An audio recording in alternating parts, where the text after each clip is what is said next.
რატომ გახდნენ რესპუბლიკელები ჰილარი კლინტონით ასე დაინტერესებულნი? რადგან ისინი ცდილობენ გადაფარონ ფაქტი, რომ დონალდ ტრამპი ეპშტეინის ფაილებში 1000-ჯერ მაინც არის ნახსენები. ფაილებში არსებულ ინფორმაციას საკმაოდ შემაშფოთებელ დასკვნებამდე მივყავართ, რაც მოიცავს ბრალდებას, რომ დონალდ ტრამპი ბავშვებს აუპატიურებდა და რომ ის იმუქრებოდა ბავშვების დახოცვით. ასე რომ მოუწოდებ პრესას კარგად გამოიძიონ ეს ბრალდებები. მე ასევე ძალიან მაშფოთებს ის ამბავიც, რომ გენერალური პროკურორის მოადგილე ტოდ ბლანშმა გუშინ კანონის არასწორი ინტერპრეტაცია გააკეთა. მან გუშინ არსებითად განაცხადა, რომ ჯეფრი ეპშტეინთან წვეულებებზე ყოფნა დანაშაული არ არის. ეს ასე ნამდვილად არ არის. თუ ჯეფრი ეპშტეინი მცირეწლოვანი გოგონებით ვაჭრობაში იყო ჩართული, რათა შემდეგ სექს წვეულებები გაემართა და თქვენ მასში მონაწილეობას იღებთ და თანაც ამ ღონისძიებებს მფარველობთ და მხარს უჭერთ, დიახ, თქვენ დამნაშავე ხართ, რადგან ადამიანებით ვაჭრობას უწყობთ ხელს და მას მფარველობთ. ტოდ ბლანში ასე განზრახ მოიქცა, რაც ხსნის იმას, თუ რატომ არ იძიებენ ჩვენი საგამოძიებო სტრუქტურები ტრამპსა და მის გარემოცვას.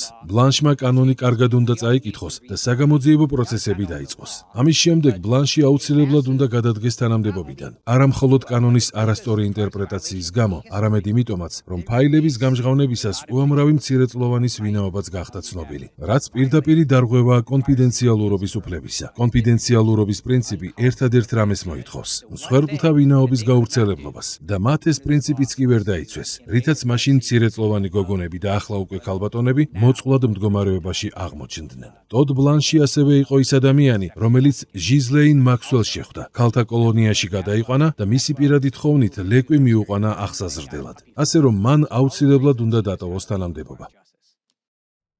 გამოიწერე და გაიგე ამბები ლიბერალური ცენზურის გარეშე.